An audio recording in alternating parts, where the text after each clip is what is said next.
Well, thank you so much for keeping it right here on Sunrise at Sea, just in time for your wellness and lifestyle segment. And this morning, we're going to be talking about post-traumatic stress disorder. And that is what we're going to be looking at, understanding the symptoms, looking at the causes, what triggers it, and how best you can actually seek medical attention. Joining me in this conversation is none other than a mental health analyst, and he is Albert Ella. Good morning, Albert, and thank you for joining us once again on CTV. It is always a pleasure having you.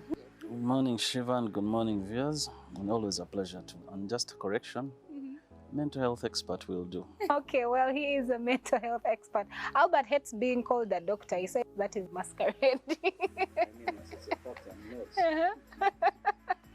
Masquerade. Okay, so this morning we're going to be talking about PTSD. So first of all, break it down for us. What is it? Okay, PTSD, or post-traumatic stress disorder, is a form of trauma that people who have undergone trauma in their lives encounter usually months after the event has occurred. So, for example, for PTSD to be diagnosed, the symptoms must start after 1 month, and or after months. That's when somebody is is diagnosed as having PTSD. It is usually triggered by, in most cases, by a single traumatic event. It could be loss of a loved one. It could be injury. It could be exposure to someone else who has undergone trauma. All these can affect an individual later. But there is also Cptsd, which is a complex post-traumatic stress disorder.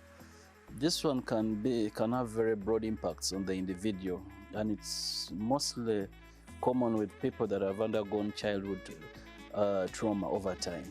It could have been neglect, it could have been any form of abuse, so it becomes very hard to deal with in the future. Yeah. You mentioned and talked about something fundamental, and you said someone can only be diagnosed that they're having PTSD after a traumatic experience has taken place, 1 month after it has taken place. Is that the only way it can be diagnosed? Yeah, because if it is trauma, if symptoms come immediately after the traumatic event, then most probably the person has acute traumatic stress disorder, So, but if those symptoms also are prolonged past a month, then it is a post-traumatic stress disorder. Yeah, but before that, it's acute. Apart from that, what other signs and symptoms can you actually be able to tell and say this person is actually undergoing a phase where they're having a traumatic disorder? Since we are talking about PTSD, then we stick to the signs of PTSD.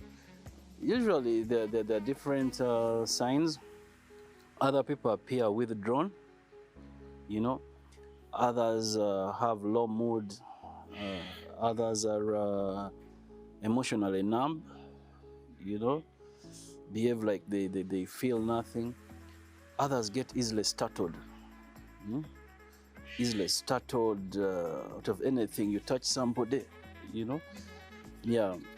Other people keep experiencing nightmares,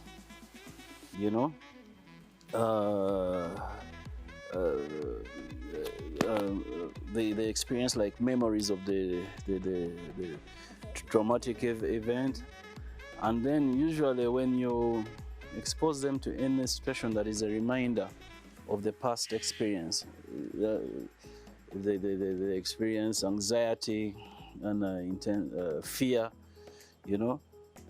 signs like that. Now, you talked about the fact that... and also, if I may cut you short, they are very irritable and can be angry.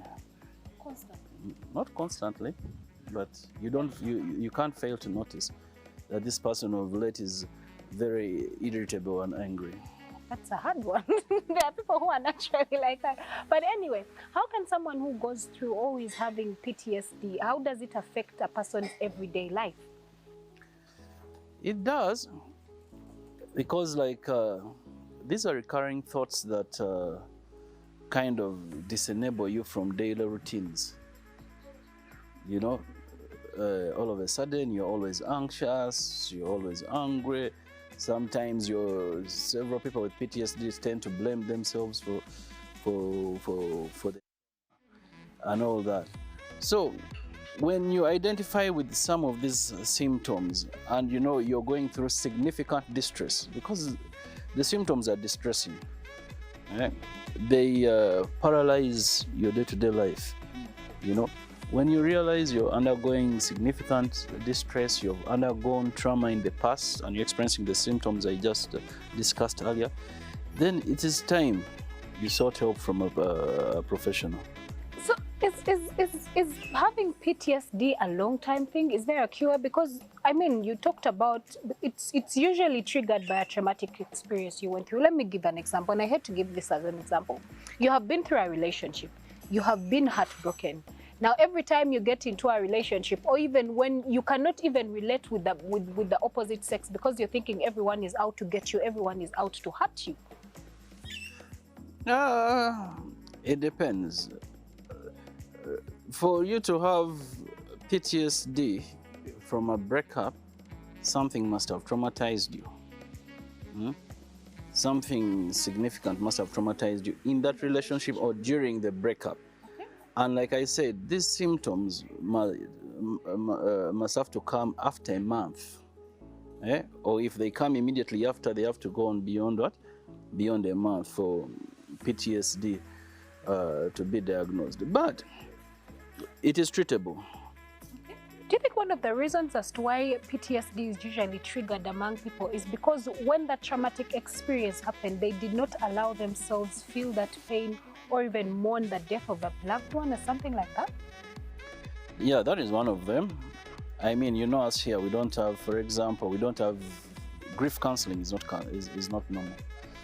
Everyone is just expected, you know, you grieve a bit and move on, and eventually, yes. But loss affects people differently. You know, loss affects differently, and if you do not cater to the emotional needs of individuals, then some people are prone to PTSD.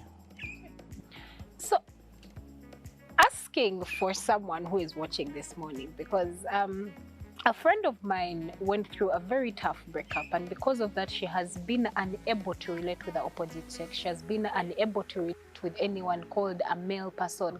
And of course, it even goes back to all the torture that she went through in the hands of her father. And then this is the same thing that her boyfriend does to her. So every time she's caught in a situation where she's around the opposite sex, you know, she has recollections of what happened to her and everything that she went through. So does it ever go away, or is it something that is just manageable? It can go away, but you also have to really want it to go away.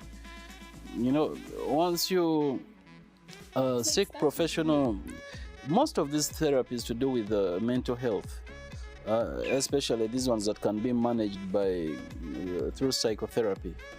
You know, it's very important that the individual has to want, you know, has to be quite involved in the therapy. So when this person should seek professional help, and then the counselor or psychologist, you know, will help them, you know, overcome this trauma. And if it's very intense, she may be put on medication, but she can be able to overcome it. So any last remarks for someone who is constantly having recollections of traumatic experience, and it's even affecting their day-to-day lives, and they're not even able to relate with people properly? What would you tell them? Please seek professional help. There is help for PTSD and any other form of trauma. You know, if left alone, this can really paralyze your life. You know, seek professional help. You can reach out to us at Focus on Recovery Uganda or Tranquil Homes. You can reach out to Shivan. She has our contacts. We'll gladly help you. Thank you so much for joining us this morning.